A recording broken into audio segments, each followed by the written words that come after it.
Hello friends मोर channel स्वागतम जनाइछु মই আজি 32 চেষ্টৰ বাবে ডিজাইনাৰ ব্লাউজৰ কাটিং একেবাৰে সহজতে কৰি দেখাম এটো লাইনিংৰ কাপোৰ আৰু এটো মেইন কাপোৰটো প্ৰথমতে ষ্টিচ কৰি সমান কৰি লম তে লাইনিংৰ ওপৰত কাটিং কৰিম লাইনিংটো এনেকৈ ডাবল ফল্ড কৰি ৰাখিছো প্ৰথমতে এডাল চিন টানি লম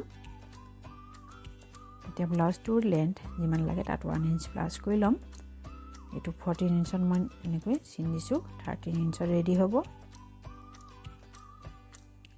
এটো 32 চেষ্টৰ ডিপ নেক ব্লাউজ হয় গতিকে শোল্ডাৰ লিছো 5 ইঞ্চ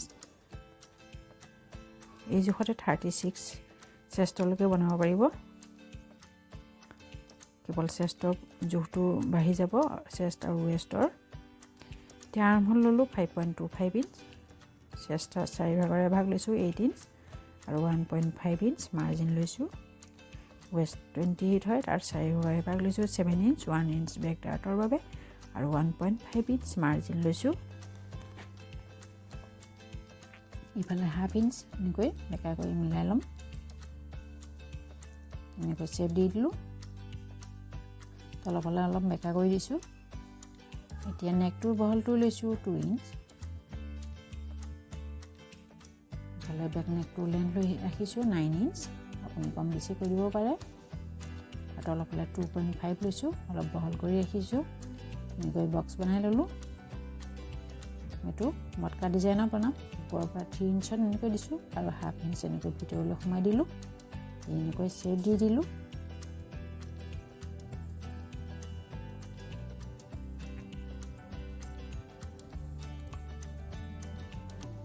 আৰু এইফালে অলপ ডাউন কৰি দিলো এতিয়া বেক পাৰ্টটো কাটিং কৰি লম বেক পাৰ্টটো কাটিং কৰি ললো ফ্ৰন্ট পাৰ্টটো কাটিং কৰি প্ৰথমতে এডাল চিনটানি সমান কৰি লম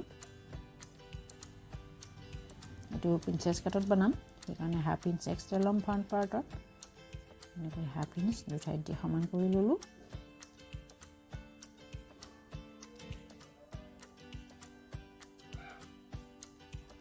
আৰু এইফালে হুক আৰু কাচপটি থাকিব ফ্ৰন্ট সাইডত সেইকাৰণে হাফ ইঞ্চ এনেকৈ এক্সট্ৰাকে লৈছো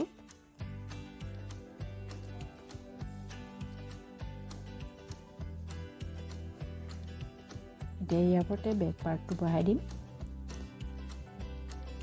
এই চিনডালৰ ওপৰত এতিয়া বাকি সাইডটো চেম টু চেম এনেকৈ ৰাখি লম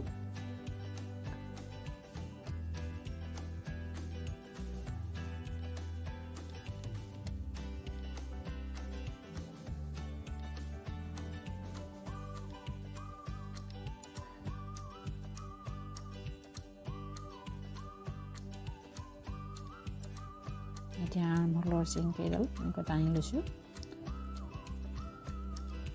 নেকটোৰ বহলটো ৰাখিছো 2 ইঞ্চ ওপৰৰ ফালৰ পৰা আৰু নেকটোৰ লেন্থ ৰাখিছো 6 ইঞ্চ আৰু তলফালে 2.5 ইঞ্চ ৰাখিছো এনেকৈ বক্স বনাই দিলো ইয়াত মই ৰাউণ্ড শেপ দিব পাৰো নহলে মই অন্য এটা শেপ দি দিম মই এটা ৰাউণ্ড শেপ নিদো পান শেপ দি দিম এনেকৈ সহজতে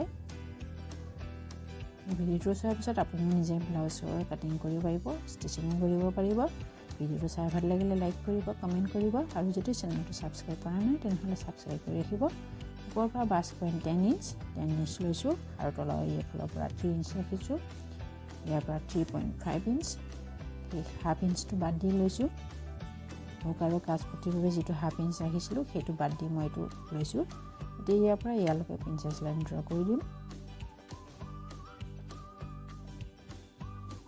এইফালে হাফ ইঞ্চ ভিতৰৰ ফালে ফ্ৰন্ট আৰ্মহোলৰ চেপ দি দিম এই চেপটো দিছোহে কেৱল এতিয়া কাটিং নকৰো যেতিয়া চিলাই কৰিম তাৰ পিছতহে কাটিং কৰিম তলৰ ফালে 1.5 ইঞ্চ এক্সট্ৰা লৈছো আৰু ওপৰৰ ফালে 1 ইঞ্চ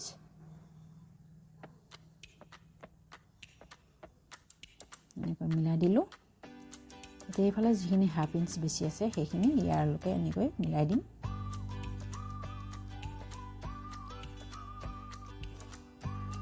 এইফালে 1.5 ইঞ্চ লৈছো আৰু তলৰ ফালৰ পৰা 2 ইঞ্চ এনেকৈ চেপ দি দিলো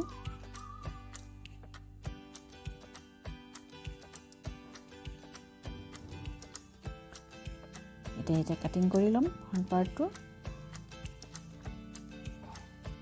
এই ব্লাউজটোৰ বেক নেকটো ডিজাইনো মোৰ ভিডিঅ' চেনেলত আপলোড কৰি দিম।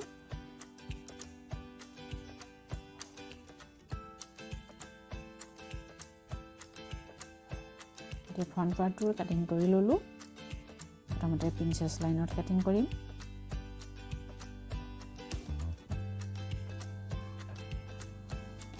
এইটো জইণ্ট আছিলে, জইণ্টটো খুলি ল'ম। এই ব্লাউজটোৰ বেক নেকটো ডিজাইনত বনাম, সেইটো ভিডিঅ' চাবলৈ নাপাহৰিব। মোৰ চেনেলত এবাৰ ভিজিট কৰি চাব।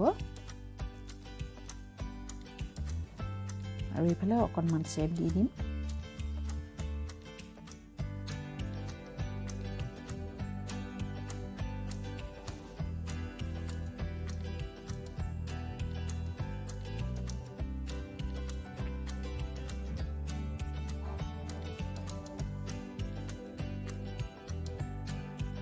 এইখিনি কটা হৈ গ'ল ফ্ৰণ্ট পাৰ্টৰ। এইটো বেক নেকটো কাটিং কৰি ল'ম।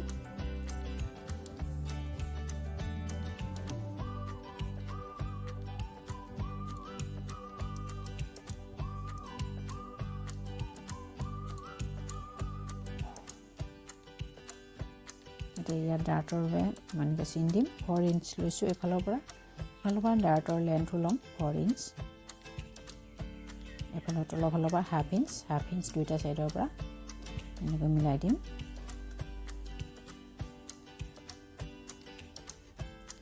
তেনেদৰে এইটো চাইডৰো এনেকৈ চিন দি ল'ম।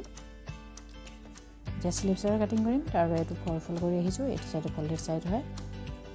এতিয়া স্লিভছটোৰ লেন্থ যিমান লাগে লৈ ল'ব। মই ইয়াত 9 ইঞ্চ ৰাখিছোঁ। এইটো 8 ইঞ্চত ৰেডি হ'ব।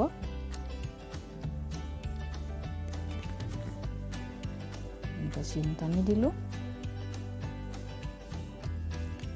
এইফালৰ পৰা ডাউন কৰিম 3 ইঞ্চ।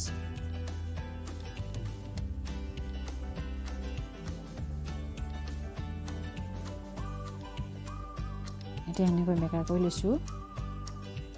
7 ইঞ্চত মই এনেকৈ চিন দি দিলোঁ 32 চেষ্টৰ বাবে। আৰু এনেকৈ স্লিভছৰ শ্বেপ দি দিলোঁ এনেকৈ। আৰু এইফালে মাৰ্জিন 1.5 ইঞ্চ, মই অলপ বেছিকৈ ৰাখিছোঁ 2 ইঞ্চ। আৰু এইফালে স্লিভছ ৰাউণ্ড 10 ইঞ্চৰ তাৰ হাফ লৈছোঁ 5 ইঞ্চ।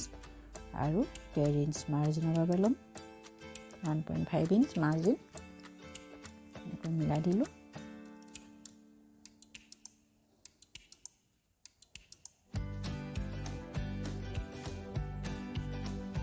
এইফালে হাফ ইঞ্চ ফ্ৰণ্ট স্লিভছৰ শ্বেপ দি দিম।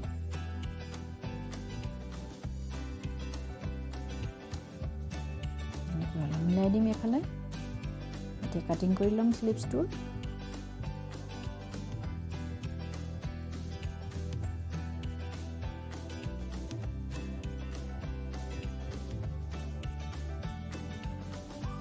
এতিয়া চেণ্টাৰৰ অলপ কাট লগাম সৰুকৈ। তাৰপিছত এনেকৈ মিলি ল'ম স্লিভছ দুটা। ফ্ৰণ্ট স্লিভছৰ কাটিং কৰিম। একেবাৰে সহজ পদ্ধতি হয়। ভিডিঅ'টো চাই ভাল লাগিলে লাইক কৰিব, কমেণ্ট কৰিব।